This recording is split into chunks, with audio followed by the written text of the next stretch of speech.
Guys, जैसा कि अभी कुंभ मेला है वो प्रारंभ हो चुका है। लेकिन वहां पर बहुत सारे श्रद्धालु जा रहे हैं, बहुत सारे बाबा जा रहे हैं, अघोरी तलक जा रहे हैं।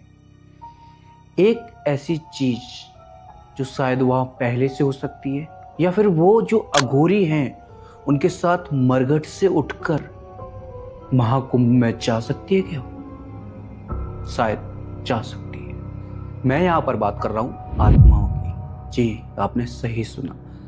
हाँ, जो मेरे पास एक ऐसी स्टोरी है भाई महाकुंभ के मेले की। मेरे पास जो महाकुंभ के मेले की स्टोरी है वो ऐसी स्टोरी है कि जो तीन दोस्त इस महाकुंभ के मेले में गए थे, और जब उनका उन्हीं आत्माओं से सामना हुआ जो उस महाकुंभ के मेले में ऑलरेडी थी, तो भाई उनकी जो हालत हुई ना वो बहुत ही ज़्यादा डरावनी है।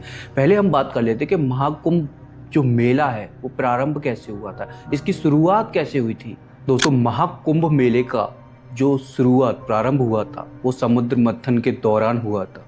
कहा जाता है कि जब देवताओं ने असुरों से जो महाकुंभ एक जो अमृत टाइप का होता है उसे हासिल किया था, और हासिल करने के बाद उसे गरुड़ को दे दिया था, सौंप दिया था गरुड़ को।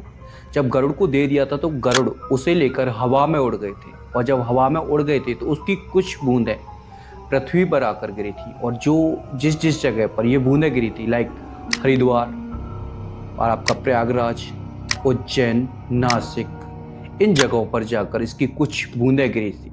तभी से शायद इन्हीं जगहों पर जो महाकुंभ है इसका आरंभ हुआ था। और जब बृहस्पति कुंभ राशि में प्रवेश करता है और सूर्य मकर राशि में प्रवेश करता है, तब इस महाकुंभ मेले को लगाया जाता है। कहा जाता है ऐसा इंसिडेंट केवल और केवल 12 साल में एक बार होता है। शायद इसीलिए यह मेला 12 साल बाद लगाया जाता है। तो चलिए वापस से अपनी स्टोरी पर चलते हैं, लेकिन उससे पहले ऐसी और horror, histories, murder mystery video के लिए सब्सक्राइब कर लो एंड कर लो गाइस।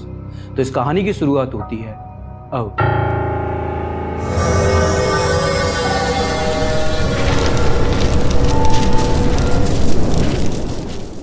तो दोस्तों, कहानी की जो शुरुआत होती है वो होती है सन 2013 से, जब अलीगढ़ के तीन दोस्त महाकुंभ का मेला देखने हरिद्वार जा रहे थे। एक नेहा, सुरेश और महेश, ये तीन दोस्त थे, और ये तीनों हरिद्वार महाकुंभ का मेला देखने जा रहे थे। इनके पास अपनी खुद की कार थी, ये कार से हरिद्वार जा रहे थे। रास्ते में आपने सुना होगा, जब अलीगढ़ से हरिद्वार जाते हैं तो रास्ते में एक सहारनपुर पड़ता है। हरिद्वार से ऐसा तकरीबन थोड़ा सा 20-50 किलोमीटर के दायरे में है सहारनपुर पड़ता है। ये वहाँ पर जाकर अपनी गाड़ी एक होटल पर लगाते हैं। रात का समय था। रात के समय जब ये अपनी गाड़ी होटल पर लगाते हैं खाना पीना खाने के लिए, देन जब ये अपनी गाड़ी में से बाहर निकल आते हैं तो इनकी गाड़ी में वहीं से एक नेगेटिव ऊर्जा चली जाती है भाई। आत्मा का वास हो जाता है इनकी गाड़ी में वहीं से। अब अपना एक खाना पीना खाकर जब जा रहे होते हैं हरिद्वार के लिए, मेले के लिए, तो जो आत्मा थी वो भी इनके साथ साथ चल देती है। नॉर्मली ये हरिद्वार पहुंच जाते हैं और रात को वहीं रुकते हैं, लेकिन सुबह में जो इतना मेला वगैरह जो सुबह के टाइम में इतना नहीं होता है जितना ज़्यादा रात के समय होता है। ये सुबह में भी वैसे घूमते हैं मेले में, लेकिन ये जो है रात के समय घूमते हैं। ये सुरेश, महेश और नेहा अभी क्या कर रहे हैं कि जो वहाँ पर हर की पौड़ी, हरिद्वार गंगा जी है ना, वहाँ पर ये गंगा जी नहा रहे हैं। जब ये लोग गंगा जी नहाते हैं तो उन्हें ऐसा लगता है कि अभी हमें नहाते नहाते काफ़ी टाइम हो गया है, क्यों ना बाहर, एक तो बहुत ज़्यादा भीड़ है वहाँ पर। अभी ये भीड़ में जो है गंगा जी नहा रहे हैं। उसमें से सुरेश और नेहा ऑलरेडी बाहर निकल के आ चुके हैं, लेकिन जो महेश है भाई, महेश का मन ऐसा कर रहा है कि अभी मैं और नहाऊंगा, मुझे अभी और नहाना है, मुझे नहीं जाना, मुझे और नहाना है। ये दोनों तो बाहर आ जाते हैं, लेकिन वो उसमें अभी भी नहा रहा है। जब ये नहाकर 1-2 घंटे और नहा लेता है भाई, जब ये नहाकर जब बाहर निकल रहा है ना, तो उसे ऐसा लगता है कि जैसे मेरा पैर किसी ने पकड़ रखा हो। जब ये पानी के अंदर देखता है तो वहां पर कुछ भी नहीं होता है।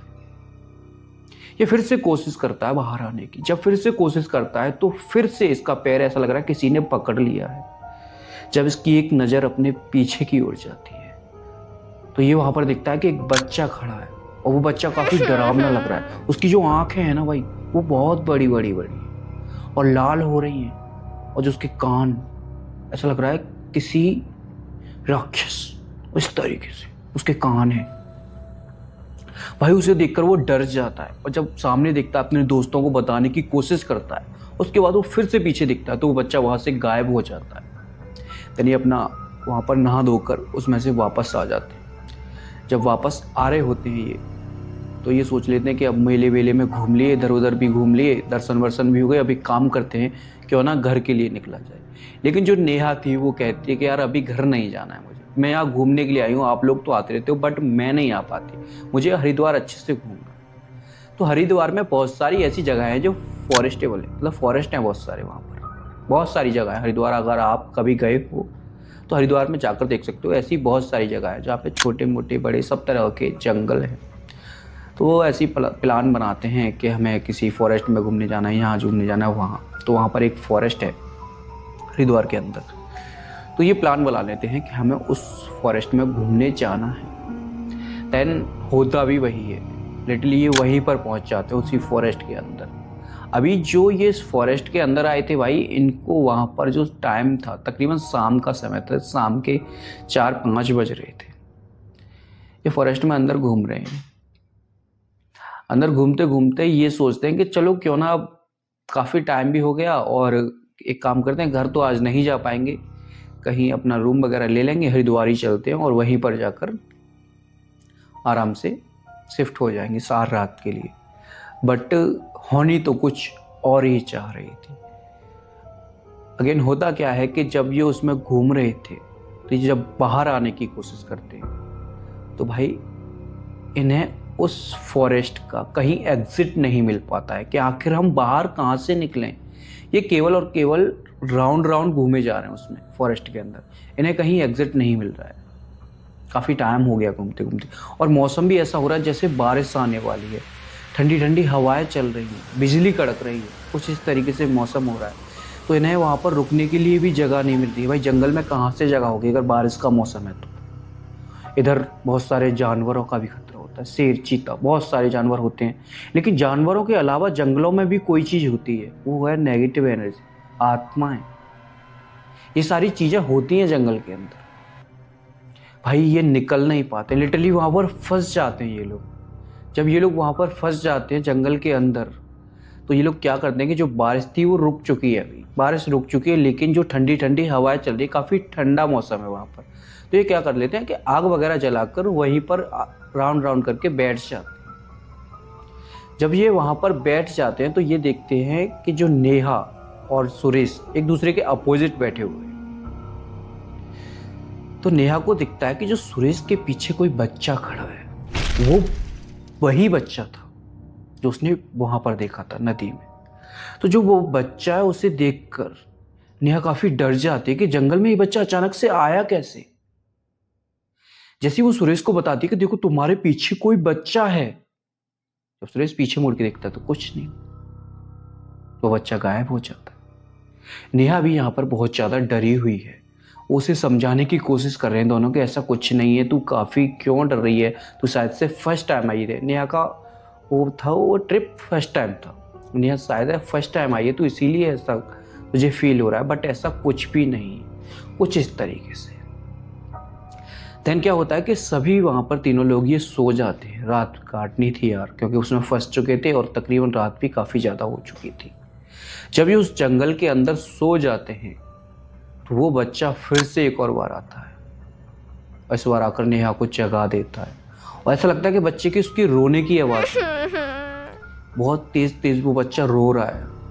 और जब रोने की आवाज़ नेहा के कानों में सुन पड़ती है ना भाई, एक्चुअली में क्या हुआ था कि नेहा को अच्छे से नींद भी नहीं आई थी। सुरेश और महेश तो सो गए थे, बट जो नेहा थी उसे नींद भी नहीं आई है। तो कानों में जो उसकी आवाज़ आ रही है रोने की, उसे देखकर उसकी फिर से आँख खुल जाती है। देन उसकी आँख खुल जाती तो वो देखती है कि वो बच्चा एग्जैक्ट सामने खड़ा है और उस बच्चे के हाथ में एक फूल लगा हुआ है।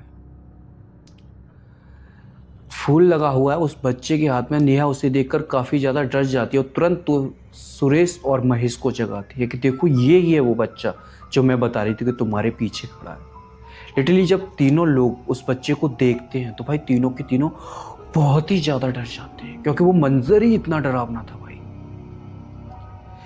हिम्मत जुटाते हैं तीनों, धीरे धीरे उस बच्चे के पास जाते हैं। वो बच्चा रोते रोते कहता है कि दीदी, जो नेहा थी उसका हाथ पकड़ लेता है, रोते रहते कहता है कि दीदी ये लो फूल, मेरी यहाँ पर सिस्टर है, हम मेले में आए थे, मेले में आते आते हम इधर जंगल में भटक गए और मैं उस पेड़ पर अपनी सिस्टर के लिए फूल लेने चढ़ा था और मुझे मेरी सिस्टर नहीं मिल रही है। ऐसे इशारा करता है कि दूर वहाँ उस जगह पर मैंने अपनी सिस्टर को छोड़ा था। देन वो तीनों उस जगह को देखते हैं, भाई वहाँ पर किसी का कंकाल पड़ा है, डेड बॉडी का। दरअसल जो कंकाल था वो उसी बच्चे का था और उसी के साथ में उसकी सिस्टर का भी एक कंकाल पड़ा है। देन जब वो कंकाल की तरफ से उस बच्चे की तरफ दोबारा नज़र करते हैं तो वो देखते हैं कि वो बच्चा भी वहाँ से गायब हो चुका है। तभी तीनों के तीनों घुटनों के बल बैठ जाते हैं और माफ़ी मांगते हैं कि हमें माफ़ कर दो, हमसे गलती हो गई जो हम इस जंगल में इस तरह से आए, और हम पूरी कोशिश करेंगे, गॉड से पूरी प्रे करेंगे कि आपकी आत्मा को शांति मिले और जो आपकी ये कंकाल बॉडीज़ बने ये आपके फैमिली तक पहुँचे ताकि इसका दाग संस्कार हो चुके। क्योंकि दोस्तों जो आत्माएं बनती हैं उनमें बहुत सारा कारण हो जाता है दाग संस्कार का। जब तक जो 13वीं होती है ना वो ऐसे ही नहीं होती हैं भाई, वो दाग संस्कार 13वीं जो होती हैं वो आत्मा की शांति के लिए होती हैं। अगर जिस इंसान, सुना है कि जो सॉरी, जो इंसान अपने आप से मर जाता है, कहा जाता है अक्सर उसी की आत्माएं भटकती हैं, या कोई मार देता है जिसका दाग संस्कार नहीं हो पाता, उसी की आत्माएं जो है भटकती हैं, तो वो उसी की बच्चे की आत्मा थी। देन ये सब बताने के बाद वो उसके परिवार वालों को तो नहीं बता पाते, पर भगवान से विनती करते हैं कि प्लीज़ भगवान इसकी आत्मा को शांति देना और हमें इससे मुक्ति दिलाना और इस जंगल से हमें बाहर निकालना। एक सुबह आती है, सब कुछ नॉर्मल हो जाता है, वो तीनों अपने घर पर आ जाते हैं। फाइनली ये कुंभ मेले की इतनी सी एक छोटी सी कहानी थी। आई होप आपको कहानी अच्छी लगी होगी। अगर अच्छी लगी है तो प्लीज़ यार वीडियो को एक लाइक कर दो, साथ ही साथ ऐसी ही और हॉरर स्टोरीज के लिए हमारे इस चैनल को सब्सक्राइब भी कर लो। मिलूंगा नए वीडियो के साथ।